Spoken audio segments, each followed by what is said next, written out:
Foi com a Constituição de 88 e com o Código de Defesa do Consumidor é que efetivamente o consumidor começou a ser protegido. Porque antes disso, nós estávamos diante do direito civil e estávamos diante do direito comercial, norma que não protegeu o consumidor. Muito bem. Defesa do consumidor foi, então, virou, então, uma norma constitucional. O artigo 5º, inciso 32 da Constituição estabelece o Estado promoverá na forma da lei a defesa do consumidor. Então, o artigo 5º, inciso 32 está no capítulo que fala dos direitos e garantias individuais. Dos direitos e garantias individuais.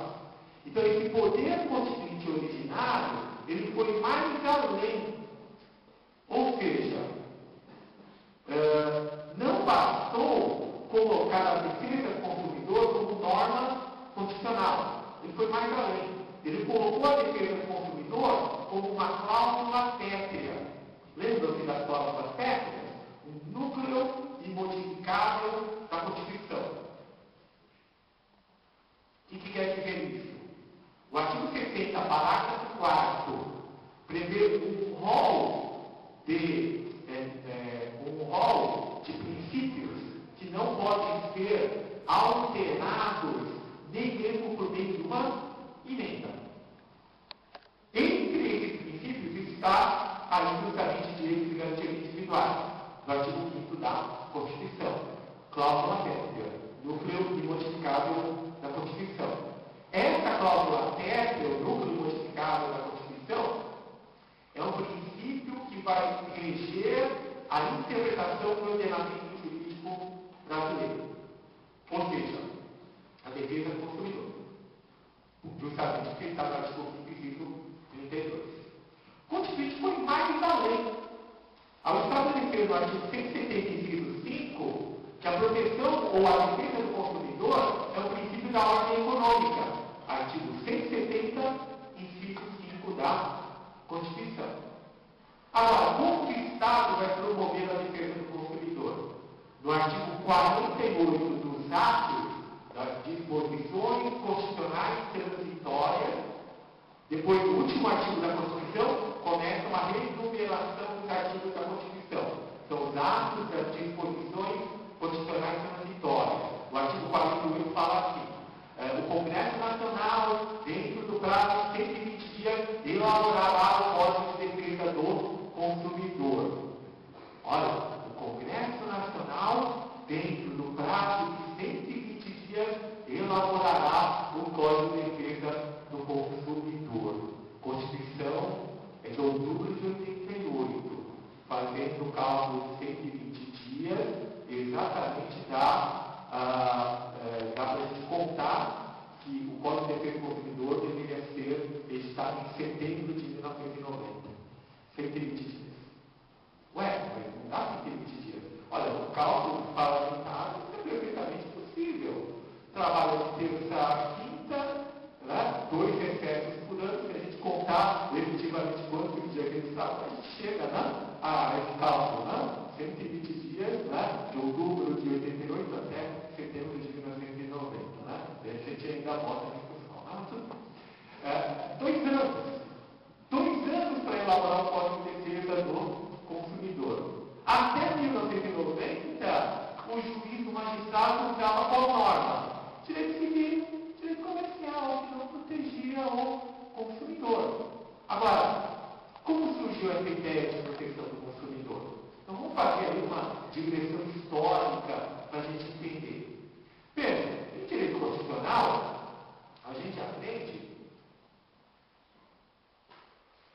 aquelas gerações do direito fundamentais. Lembram-se de quem já teve direito constitucional? As 3 gerações dos direitos fundamentais, tá? Primeira, segunda e terceira geração dos direitos fundamentais. Esse número 3, ele me alegra, que lembra que o Corinthians perdeu de 3-2 no Havaí, né? É muito importante, né? Que o doutrinador que elaborou essa teoria já sabia que eu ia dar palestra na segunda-feira geladeira para falar que pode ser um período de 3 a 2 para barriga. Sabe o legislador, né? 3 gerações dos direitos fundamentais. Notem, daqui a pouco os corintianos vão embora, né? Na palestra, né? Japonês só fala, nossa, Corinthians, né? Bom, veja, é a única alegria que eu tinha até pouco tempo, porque o meu time não ganhava, né?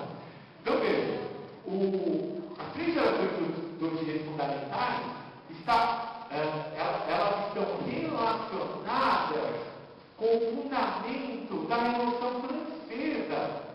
Lembram do fundamento da Revolução Francesa? Liberdade, igualdade, fraternidade. Lembram?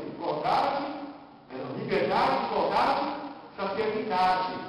Só que quando a burguesia toma o poder,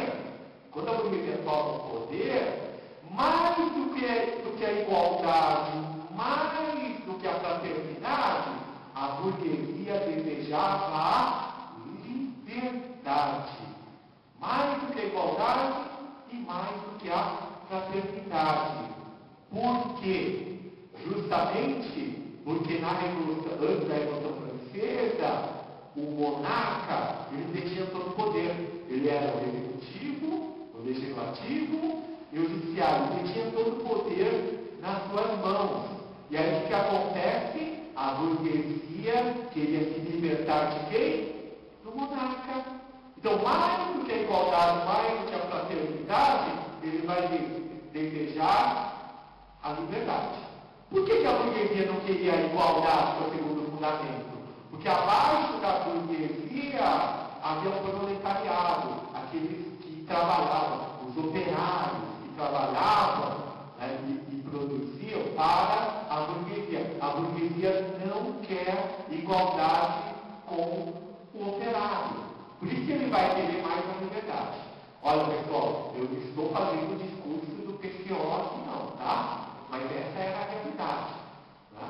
Não estou falando contra burguês, mostra o que fez, né? Fica na nossa cabeça aí, né? Mas veja, por que eles queriam a liberdade? Justamente por causa disso. Porque abaixo da burguesia tinha gente.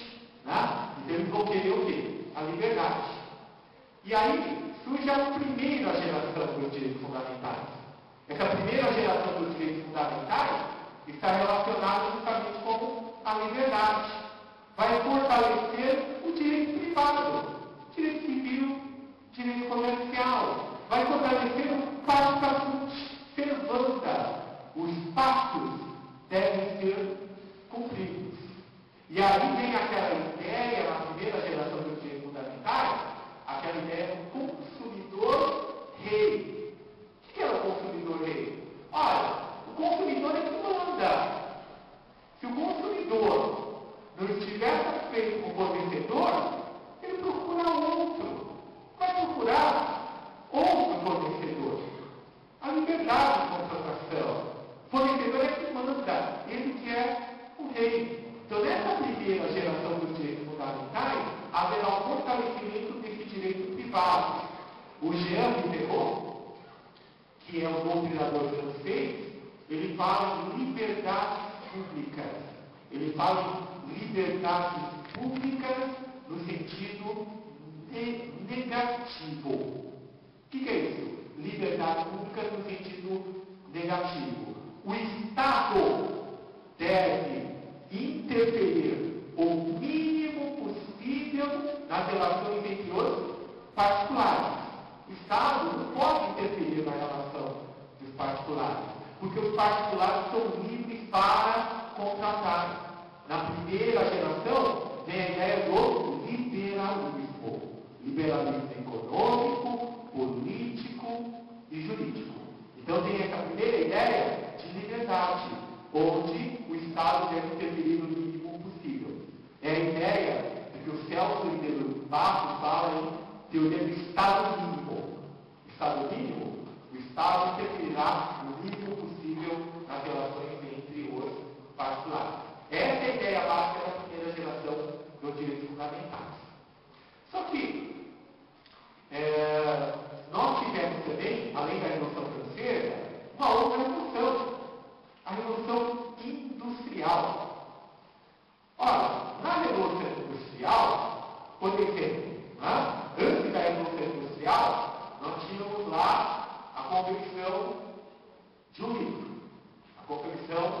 de um livro. Por exemplo, a proteção constitucional do consumidor. Eu vou elaborar esse livro. Estou fazendo uma propaganda subliminar, viu, pessoal? Para vocês comprarem o livro. Veja. Brincadeira. Veja. Confecção do livro. Então, para confeccionar esse livro antes da Revolução Francesa, eles teriam de montar o livro. E para montar esse livro, eles demoravam 15 dias, 30 dias para confeccionar um único exemplar. É um exemplo, a minha foto toda. Com a Revolução Francesa, o que vai acontecer? Esse mesmo livro, ele vai começar a ser massificado. Ou seja, ele será produzido em série, ele será produzido em grande escala. Então, esse livro, ele vai ser produzido em 3 minutos, 4 minutos, 5 minutos, eu produzo uma obra. Em uma hora eu produzo 1000 obras, 1000 exemplares, e assim por diante. O produto vai começar a ficar massificado, vai ser produzido em série em grande escala. Quando a gente começa a produzir em série em grande escala, começa a surgir defeitos na fabricação. Vocês já não compraram um automóvel 0 quilômetro e foram sorteados com aquele único automóvel que tem um defeito de fabricação? É o risco, é a teoria do risco no mercado, risco da atividade. Então, pode haver um produto que venha com defeito de fabricação. É a chamada massificação do produto. E aí o que vai acontecer? Os fornecedores, eles vão começar a se organizar mais rápido que os consumidores. E aí, eles vão começar a dominar o mercado. O fornecedor vai começar a dominar o mercado. Isso quer dizer o quê? Que a partir de um determinado momento, o consumidor, que é o chamado consumidor rei da primeira geração, ele vai procurar outro fornecedor. Só que quando ele procura outro fornecedor, ele não encontra. Por quê? Porque aquele fornecedor tem um monopólio no mercado, ele é o único fornecedor. Então, aquela ideia de consumidor rei já não existe mais. O fornecedor, ele começa a impor o contrato. Daí surge os chamados contratos de adesão. Ou seja, o fornecedor começa a impor a sua vontade contra o consumidor. E aí, nós teremos uma desigualdade.